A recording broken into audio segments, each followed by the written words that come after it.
नगरे बहिनीले नगरेछ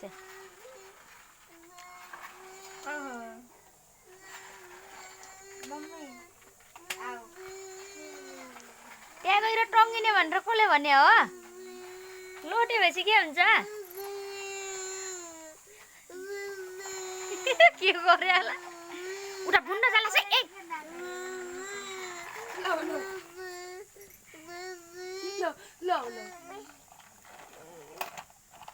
गाडी रहेन भन्दा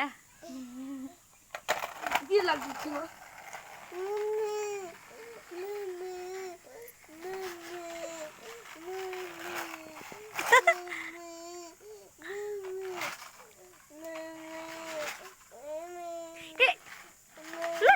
मेरो छोरी लोटो कि मेरो छोरी लोटो किन अझै नदेखेँ